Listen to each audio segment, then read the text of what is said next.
Well, the Gonzaga Bulldogs never really left the national conversation, but they are sure right back in it after a banner day in program history, securing the return of both Drew Timme and Julian Strawther for the next year's squad. We are discussing Timme's legacy, hearing from Julian, and discussing some potential starting lineups for this team, some which could really surprise people, all right here on the Locked On Zags podcast. Don't go away. You are Locked On Zags, your daily podcast on the Gonzaga Bulldogs. Part of the Locked On Podcast Network. Your team every day.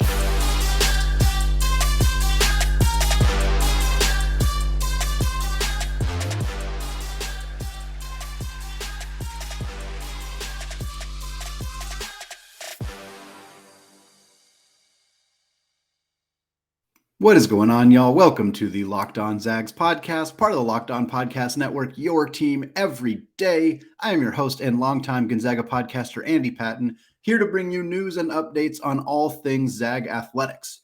I want to thank all of you who have continued to make Locked On Zags your first listen of the day, as well as those of you who have checked the show out on YouTube. If you have not done so yet, just go to youtube.com, search Locked On Zags, and hit that subscribe button.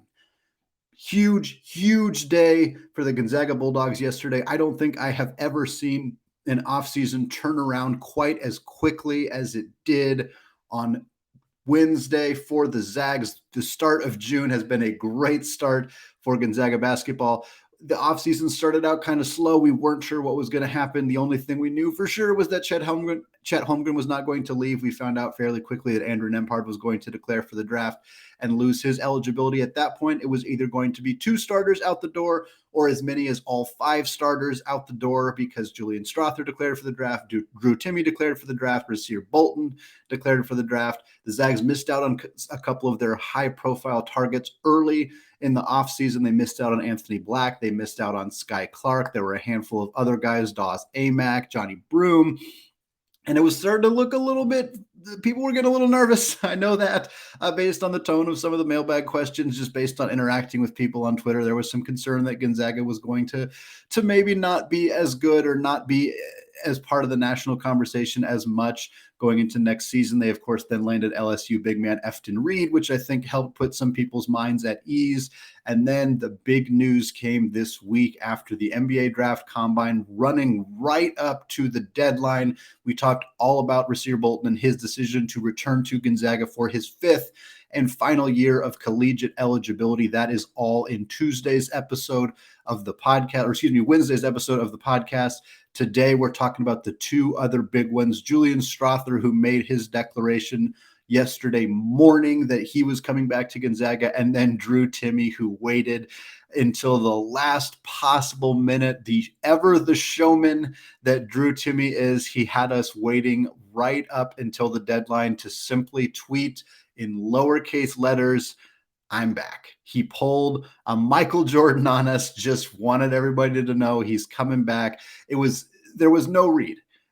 I talked to people who are plugged into the program. I talked to people who have had sources in the past. Nobody knew what was going on with Drew Timme. He played this thing very, very close to the chest. I'm sure we'll hear more from him as he does some more media availability in the offseason, and maybe we'll get a sense of what was going through his head and maybe where he was at leading up to that deadline. But I think that this was really a toss-up right up until the last moment for him. But Timme is back. He's already being compared to Perry Ellis out of Kansas and many other players who seemed to be in college for far longer than people expected them to be. This is typically the case of players who were very good as freshmen and then, of course, did not leave early for the draft, something that has become very infrequent. If you are very, very good in college, you typically are not in college the following season. That does not happen all that often in the modern landscape of college basketball and the NBA. Which is why Drew Timme is such an anomaly. He was obviously very good as a freshman, even in a backup role to Filip Petrusev. He broke out as a superstar as a sophomore on that 2020-2021 team with Jalen Suggs when they went all the way to the championship. Ran it back for another year alongside Chet Holmgren, was dominant again last year, and now he's back. He's bringing it back again for Drew Timme. This isn't even his final year of eligibility, which is insane because of the COVID year. He technically could come back after this upcoming season. I would be surprised if he did, but quite frankly, I did not think for most of last year that Drew Timme was going to return either. At the end of the season, when thinking about it a little bit more, especially with the year ending a little bit earlier than it did, I could start to see how this might happen, how the pieces could come together for Drew to make a return to Gonzaga and play another big role. Ultimately, that is, of course, what he decided to do. Northern Quest Casino, one of his many NIL partnerships, seemed to give an indication that maybe he was thinking about going pro. I don't know if that was a red herring. They tweeted out like, congratulations are in store for Drew Timme. Perhaps they were just congratulating him on coming back or on securing a new deal with them. I don't know the full story there. Maybe that will be something that will come out in the coming days here, but Drew's back. He's back. He's going to resume his role as Gonzaga's starting power forward on offense, starting center, kind of playing a post position for the Zags. He has a chance to finish his career as an all-time Zag great. He will finish his career as an all-time Zag great, but he has the chance to move up some of the leaderboards. Notably, he needs 675 points to become Gonzaga's all-time leading scorer, a record that has not been broken since Frank Burgess set it in the 60s. All of Mark Few's tenure, the greatest years of Gonzaga's history. Nobody has scored more points than Frank Burgess did nearly 70 years ago. Drew Timme needs 675 points to break that record. He scored 690 points last year, so this is very much within the realm of possibility for Drew Timme to do. What an incredible accomplishment that would be to be Gonzaga's all-time leading scorer. I know the expectations were high for him when he came to campus, when he joined Gonzaga, but I don't know if anybody could have seen this coming. He needs 202 rebounds to move into 6th all-time on the rebounding list. That would put him just over Shemek Karnowski, who is currently in that role right there. Timme wasn't showing up on a lot of draft boards after the NBA draft combine. He performed well in the scrimmages at the combine. His testing and measurements were not great. Those are not things we expected him to particularly excel at. He looked very good offensively in the scrimmages. I think he looked improved defensively. Obviously, don't know all of the feedback that he received, whether there are specific things he wants to work on at Gonzaga, whether those are things that have been communicated to Coach Few. I don't know the situation there, but he's back. He's going to run it back with this squad. And he's joined by Julian Strawther. Strawther made his decision a little bit earlier in the day. He was having some fun with people on Twitter. As he said, I believe he tweeted that he's going to finish his smoothie first before he makes his announcement. He talked to Brenna Green. We're going to hear that entire interview in its entirety on the second segment of this podcast. But he talked about the feelings of kind of stress and the feelings of peace when he finally decided that he was going to come back to Spokane, that was the decision that was right for him. He obviously adds excellent outside shooting, tremendous offensive skill to this squad. He's an improving defensive player as well. I think he's going to play a lot of small ball 4. We're going to spend the third segment talking about some projected lineups and where he could fit into that mix. Strawther did admit that he had a quad strain, which is what prevented him from participating in the scrimmages at the combine, something that bumped him out pretty significantly because he thought he had the chance to boost his draft stock by performing in that the way that Andrew Nembhard did, the way that Drew Timme probably did as well, although he's obviously opting not to use that to be in the draft. But Strawther is happy to be back. He said he was excited to get to call his teammates and tell them that he was coming back. And we're going to hear all of that here in the second segment. But before we get there, I want to tell you all about Built Bar. Summer is coming, and with the summer, you're going to need some food on the go. Built Bars are the perfect snack to take with you on family vacations. Throw them in your bags, in your kids' backpacks.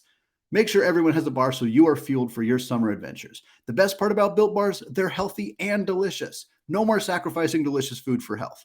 With Built Bar, you can have both. Have you tried the Built Puffs yet? We are going crazy for the Puffs. They come in crazy flavors like banana cream pie and even churro. Who doesn't want a protein bar that tastes like a churro? And they're only 140 calories. Sign me up. If that's not enough flavor for you, then you might want to try the mixed box. The mixed box comes with 12 flavors of bars and puffs. Most Built Bars contain 130 calories, 4 grams of sugar, 4 net carbs, and 17 grams of protein. Go to Built.com to get all your favorites. Banana cream pie, raspberry, double chocolate, and so many more. They're all delicious, and new flavors are coming out all the time. Check them out at Built.com. In fact, go to Built.com, use promo code LOCKED15, and get 15% off your order. That's promo code LOCKED15 for 15% off at built.com. All right, segment 2, still Andy Patton, still Locked On Zags, and we have an important favor to ask you. We've put together a survey so we can learn more about listeners like you and make your favorite Locked On podcast even better. This is your opportunity to tell us what you like and don't like about Locked On podcasts. Go to lockedonpodcast.com/survey right now to get started. It won't take very long, and everyone that completes the survey can qualify for a chance to win one of 10 $100 Ticketmaster gift cards. To take our audience survey, go to lockedonpodcast.com/survey. Thank you for your help. All right, segment 2, we are not talking to Julian Strawther. Brenna Green of KREM had a conversation with Julian Strawther after he decided to return to Gonzaga. It was before Drew Timme made his decision, so there are some conversations about that. Julian talks about how this was such a tough decision for him, how he truly didn't make his mind up until the morning that he had to decide on June 1st, why he's more at peace coming back to Gonzaga, and some conversation about the infamous smoothie that Julian had to consume before he officially made his announcement that he was returning to Gonzaga. More on all of that right here. Julian, just first of all, how difficult was this decision for you? It was one of the more difficult decisions, probably up there with not even nowhere near as easy as it was to pick a school. It was way more difficult than picking Gonzaga initially. I mean, I didn't even know my final decision until about 7:30 a.m. this morning. So I used as much time as I could, but this is the decision that made me most happy and made the most sense. Did you wake up this morning with like a sense of peace or something, or what made that decision for you? Nah, I woke up to my phone ringing. Got on a call as soon as I woke up, and got straight to business. But right after that phone call, shoulders dropped a little bit, and then just told my family, told my dad, my sisters, and got straight to announcing it. What was the staff's reaction when you said, "All right, let's do this again"? They were really excited. First one to reach out was B Mike, obviously, Brian Michelson. He's my guy. We talk every day. So, he's really excited and ready to go, and, got the annual, one time a year call from Coach Few. Actually, this is my second call from him in like 2 weeks. And, that's probably our 4th or 5th phone call since I started getting recruited by Gonzaga. So, seeing his name pop up on my phone is always been something important's happening. But, he's really happy and really excited to just get to work and make something happen this year. Awesome. Why did you decide that going back to GU was the right decision for you?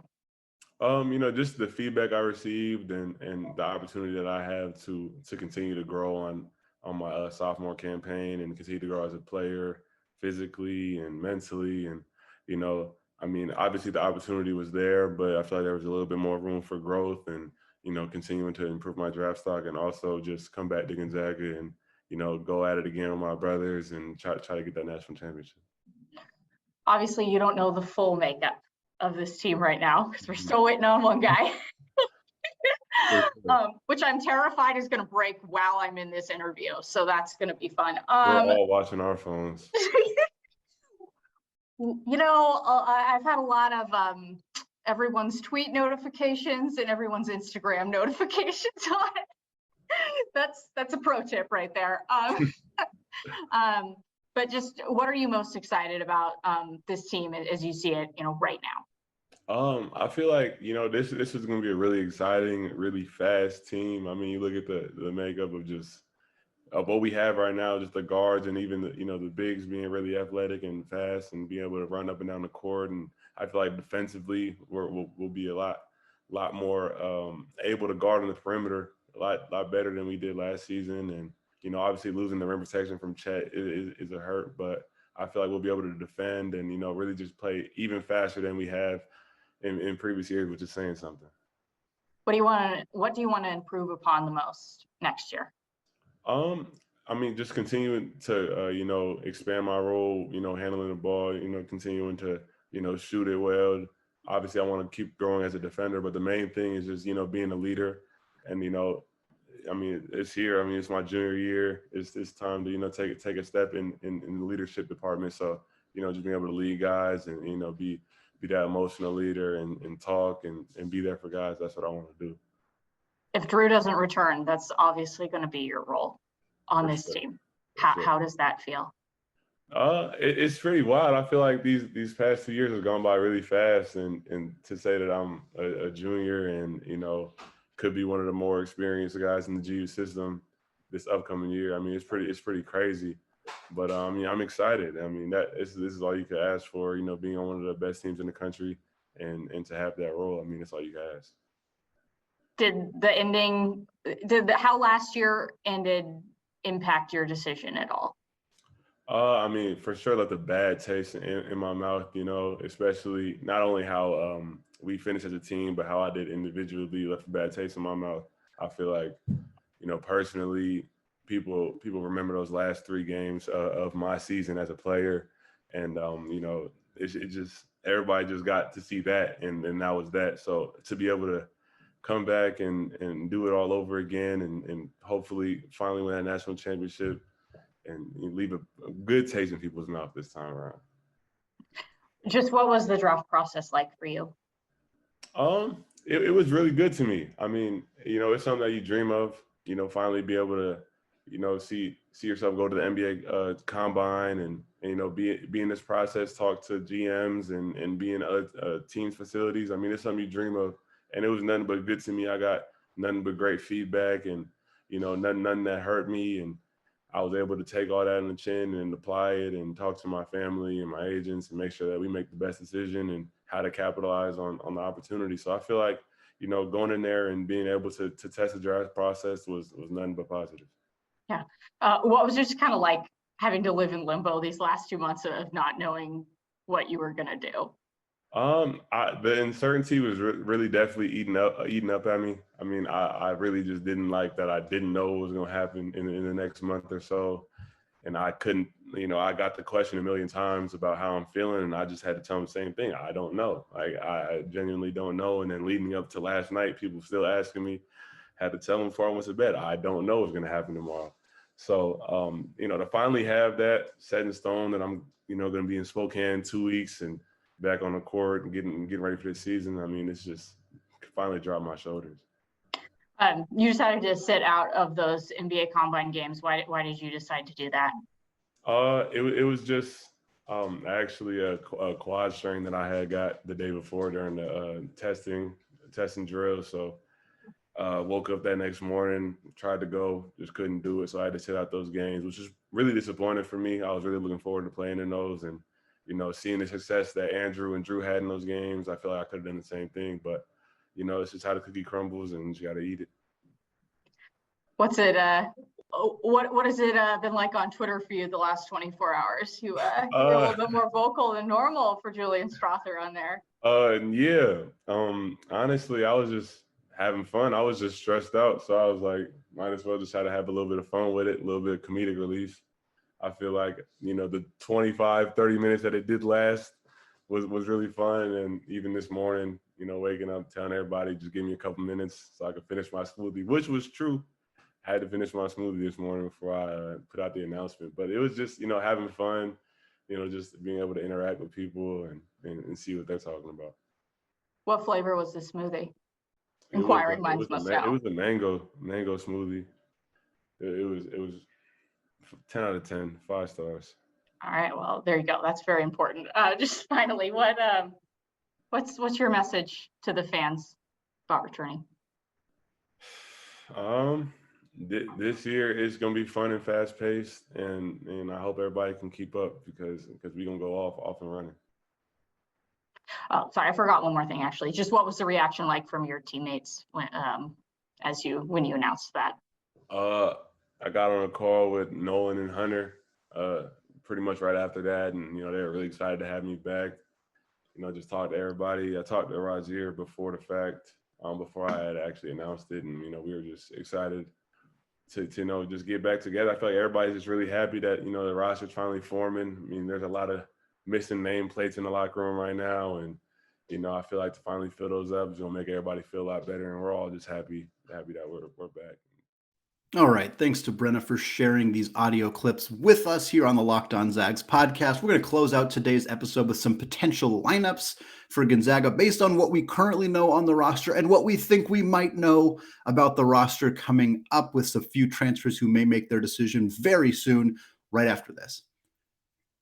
All right, segment 3, still Andy Patton, still Locked On Zags. We're talking lineups. This is going to be the first of what I expect to be many conversations we have about what Gonzaga's starting lineup could look like, what the rotation could look like, the ever often conversation we have about whether Mark Few will ever opt to expand his rotation past 8 or 9 players. I know we're going to have that conversation this year because we have way too many players on this roster, and there's going to be some guys who don't get playing time or get very little playing time who we would otherwise expect on many other Gonzaga rosters in the past to get playing time. Again, the Zags now have returned 3 of their 5 starters. That was pretty much the maximum that we thought could return. Technically, Andrew Nembhard or Chet Holmgren they both had eligibility remaining, but once Nembhard declared for the draft, he had declared the maximum number of times, so he could not return. Chet Holmgren was never, ever going to come back to Gonzaga. So realistically, 3 was the highest outcome that could have happened for Gonzaga, the most players that could have returned. That ended up being the case. I'm surprised. I thought 2 of those guys might come back. I didn't know exactly which combination of guys would be back. I thought it was realistic that maybe only one of them was going to come back. Certainly Julian Strawther was showing up on a lot of mock drafts. Drew Timme has very little else to prove in college. Rasir Bolton could have easily started his professional career playing overseas or in the G League, but all of those guys have opted to run it back at Gonzaga. So they lose Chet Holmgren, which is a monumental loss. I don't think that we can understate how significant of a loss Chet Holmgren is on both the offensive and defensive end, and losing a very experienced point guard like Andrew Nembhard. These are both very huge losses. Those are the second and third most important players on last year's roster are not going to be on the team heading into next year. So far, there have only been 2 official additions to next year's roster. That would, of course, be LSU transfer big man Efton Reed, who we discussed at length the week that he decided to come to Gonzaga. We interviewed Locked On LSU host Caroline Fenton. We talked to Tobias Bass, who helped break that news, talked about the impact he could have, how he's a good defensive player, particularly away from the rim. He's a developing offensive player as well. The Zags have also officially added Braden Huff to next year's roster, a 2022 recruit, 4-star guy, Mr. Illinois, the best basketball player in the state, played in Chicago last year. Both those guys are going to be on the roster next year. Reed will be a part of the rotation and is going to play significant minutes. Huff, very big question mark on what his role is going to look like next year, if there's going to be a role for him at all next year. But that's not it for additions. It appears, and it is not official at this point. It might be official by the time you listen to us. Many people expect that he will make this announcement on Thursday or Friday of this week. But Chattanooga transfer guard Malachi Smith pulled out of the NBA draft but remained in the transfer portal. Everybody is predicting him to go to Gonzaga, to the point where I think that this conversation has potentially already happened, where he has decided to come to Gonzaga. The announcement just has not been made. Again, until the announcement is made, we cannot be 100% certain that Malachi Smith is coming to Gonzaga, but I am expecting that to be the case. Smith averaged 19.9 points per game last year as a combo guard for Chattanooga. He shot 41% from 3. This dude is a straight up, lighted up scoring guard. He does more than just that. He can handle the point position if needed to. He can play off the ball if needed to. He's a little bit like Rasir Bolton in that case when they secured Bolton out of Iowa State.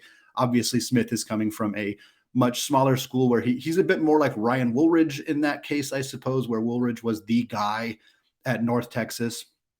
He did all of their scoring. He was their focal point offensively. Smith was much more in that role at Chattanooga. Now he's potentially going to come to Gonzaga.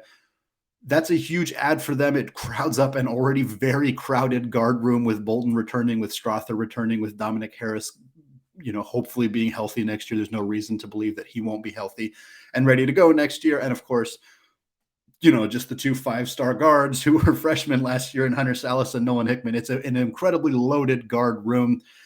And Malachi Smith fitting into that is something that I'm very curious how they're going to pull that off, assuming, again, that he commits to Gonzaga. And then the final piece, the other next piece, is Baba Miller, a 2022 recruit out of Spain. He's one of, if not the top European recruit available right now. The Zags, there's been some concern throughout the offseason that their international recruiting is going to take a hit because of Tommy Lloyd's departure to Arizona. Tommy is in on Baba Miller as well. If the Zags land Baba over Tommy Lloyd in Arizona, hopefully that will quell some of those concerns going forward for the Zags. Miller is a 6'10". They list him as a small forward. He does not quite play a traditional post position despite his size.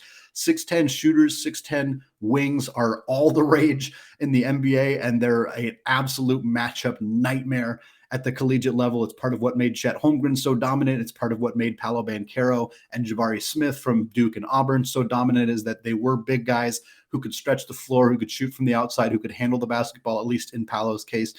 And that is the kind of skill that is still really rare in college. It's really rare, period, to have that skill set. And guys who can do that at the collegiate level are going to be absolutely elite.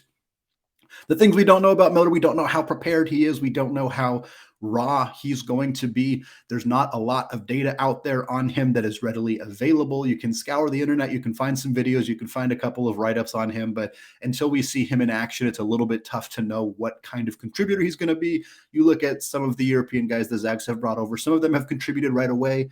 Obviously, Domantas Sabonis is a very prime example of that, of an international guy who was instantly very, very good for Gonzaga. But then you have guys like Rui Hachimura, who took a couple of years, or Kelly Olynyk, who took a couple of years as well. It's not always a linear process. It doesn't always happen right away. For the Zags this year, it's probably more advantageous for Miller to develop behind the scenes. Again, he has not officially committed to Gonzaga. I want to make that very clear. He is known to be in Spokane as we speak, visiting with the team. It's very possible he commits before he leaves. It would be tough for him to leave and head all the way back to Europe without having secured a commitment. So that is a very possible outcome that happens today or tomorrow as you're listening to this. But that's kind of it. The Zags roster is getting pretty full. They don't have a lot of scholarships available. Returning all three of those guys, while it's a phenomenal outcome for Mark Few and the Zags, they were kind of pulling on some other options here because they needed to know, like, hey, we have some roster spots to fill, and there are very talented players who are available who want to play at this school. So we want to put them in a uniform as much as possible. But then when Bolton came back, when Strawther came back, when Timme came back, it made things a little bit more challenging. A good example of that is Pete Nance out of Northwestern. Nance, like Malachi Smith, withdrew from the NBA draft, but remained in the transfer portal. So the conversation became, he's not going pro, but he's not going back to Northwestern. Where is he going to play? Nance picked up a crystal ball prediction to come to Gonzaga, but as soon as Drew Timme returned, that crystal ball prediction changed from Gonzaga to undecided, which probably means that he was planning to come to Gonzaga if Drew Timme was leaving. He has now opted not to do that. It's very much up in the air. If Baba Miller does not come to Gonzaga, then they do have an open roster spot, even if Malachi Smith does commit. I think they can make the roster spots work. That spot may not be open right now, but I think that there's some finagling they could do with somebody's scholarship to potentially move them off scholarship, bring somebody else in. Again, there's no official news on any of this happening at this point, but I think the Zags, if they could find a way to get two of those guys, whether it's Smith and Baba Miller, which is my prediction, whether it's Smith and Nance, whatever it might be, if two of those guys want to come to Spokane, want to play for this Gonzaga team, they will find a way to put them on that roster. I really firmly believe it. So trying to make predictions on what this lineup is going to look like is still not quite feasible. We can't quite do it.